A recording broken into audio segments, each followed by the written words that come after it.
ইলিশ খেতে ভালোবাসেন কিন্তু সময় নেই? তাহলে ট্রাই করুন এই 5 মিনিটের সুস্বাদু কুকার ইলিশ রেসিপি।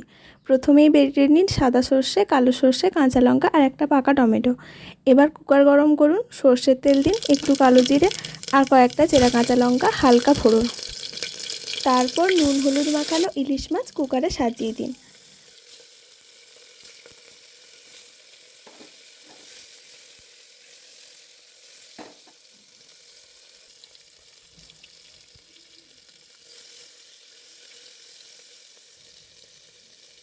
তার ওপর ঢেলে দিন সেই বাটা মশলা। তারপর একটু নেড়ে একটু জল মিশিয়ে দিন, শুধু যাতে মাছটা ডুবে না যায়, আবার শুকিয়েও না যায়। তার উপর ছড়িয়ে দিন চেরা কাঁচা লঙ্কা আর কয়েক টুকরো টমেটো। এরপর ঢাকনা লাগিয়ে দিন কুকারের। একটি মাত্র সিটি, ব্যাস। সিটি থেমে গেলে খুলেই দেখুন, গন্ধে মন ভরে যাবে। মাছ হবে একেবারে নরম, মুখে গলে যাবে। কম উপকরণে কম ঝামেলায় 5 মিনিটে ঘরোয়া স্বাদের দুর্দান্ত ইলিশ।